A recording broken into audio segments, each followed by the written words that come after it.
In this video, I share my creations from the first half of an October art challenge called Hang Party Tober, hosted by Melissa Martin. It's been a blast so far.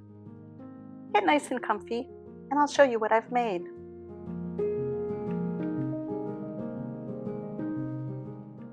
For jellyfish, I knew I wanted something both dark and colorful, and I used masking fluid to block off some white areas of my jellyfish. The next prompt was beverages, and I went with masking fluid for that one too. These were some cocktails my husband and I had on a rooftop in Ho Chi Minh City, and it's just such a nice memory. We must have taken 10 or 15 photos trying to get a nice one with the city lights in the background. For coral, I prepared a background ahead of time using this very brightly colored ink from Winsor & Newton. It was our homework to get ready for an Art Hang Party live stream.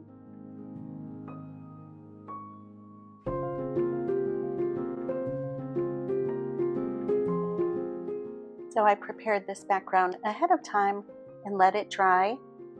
And then as each reference was shown during the live stream, I added the coral on top using fine line marker and then a little bit of ink around the borders of the coral to darken the edges up a bit.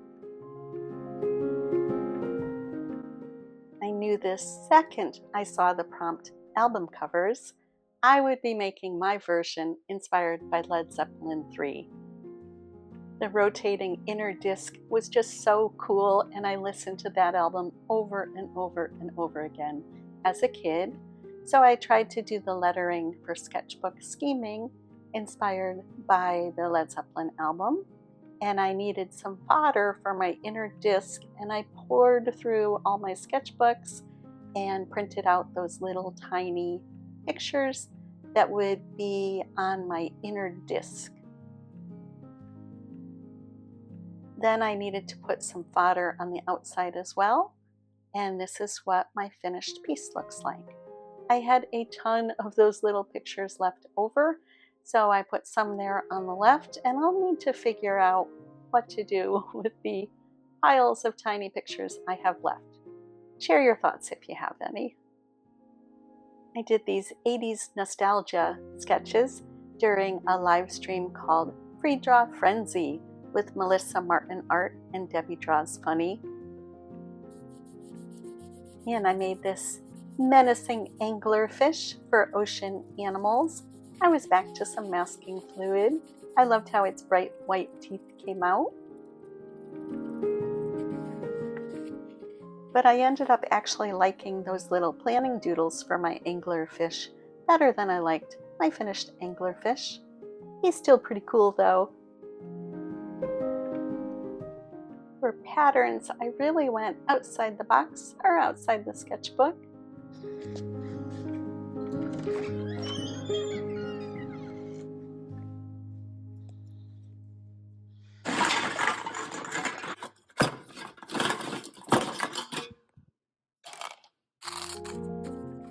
I was inspired by an artist who made some actual chainmail, and then I realized I could make some pop tab chainmail. So I gathered up the pop tabs, struggled mightily with this very simple pattern, but eventually I figured out a way. They flopped around and fell apart a lot, and I found that taping them helped a little bit as I was building my pop tab chainmail. I did get this little piece made, but it was pretty confusing. I put them on backwards occasionally and then had to fix them. But once you do it for a little while, you get the hang of it. And then this next step probably wasn't necessary, but they did keep kind of falling apart from the slit I had to cut in them. And I kind of crazy glued a little paper tab on the back to hold it all together. So this chainmail is pretty secure, but full disclosure, it probably wouldn't protect you from bandits on the road. I attached my chainmail with some embroidery floss.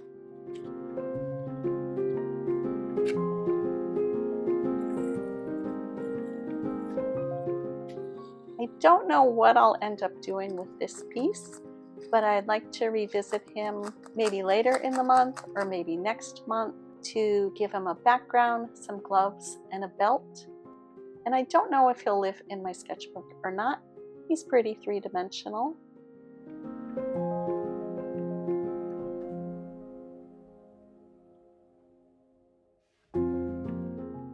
For bouquet, I wanted to try to make these little characters, one giving a bouquet of flowers to the other. I really like these little sweeties. They seem so charming and fond of each other. It's a romance for the ages. Sure, one's a bunny and one's a gator. She doesn't like carrots. He doesn't attack prey in the river, but they make it work.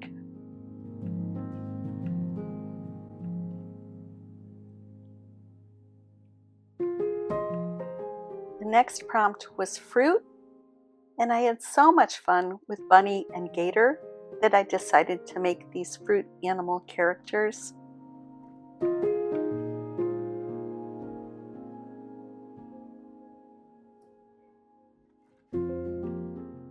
I don't know. I guess the aardvark's avocado body looks too much like an aardvark's body to really get the avocado-winess to come through. And how would Banana Baboon even walk around? I have a little suspicion that these characters don't make much sense.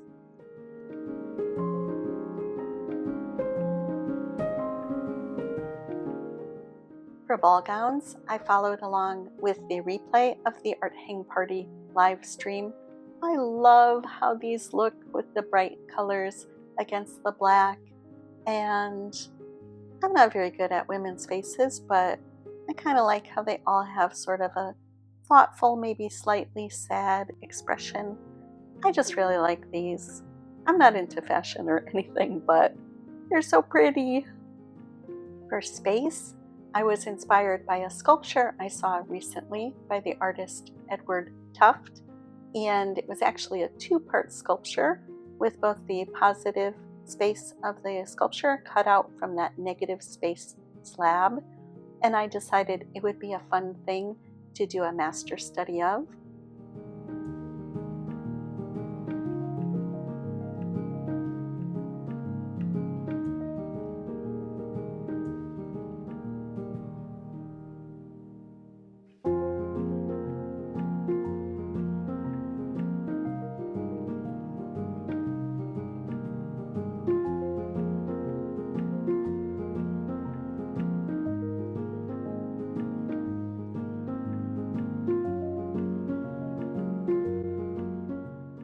For nudibranchs, I chose these two beauties. There are so many cool sea slugs to choose from. They really look fantastical, and I thought I would do more, but then I liked the simple composition of these two.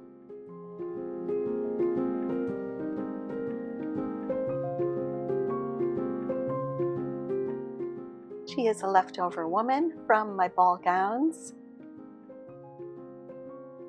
Perspective is the one on the right there to allow me to poke a hole through the page.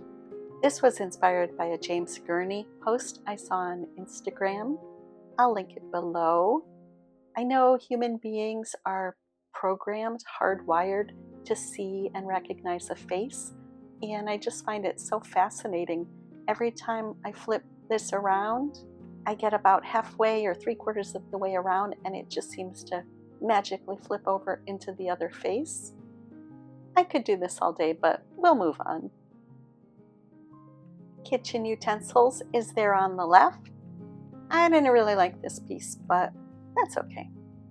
Finally, for ceramic figurines, I was inspired by a little ceramic craft I got in a village market in Jamaica many years ago, as well as a painting by a Jamaican artist.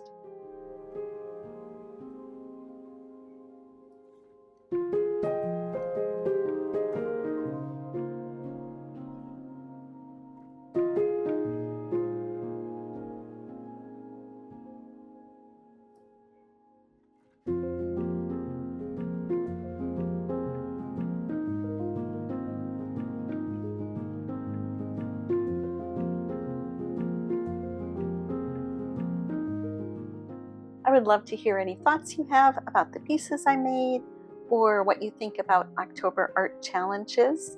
If you're doing one, please let me know. I would love to check it out. Thanks so much for watching. Take care.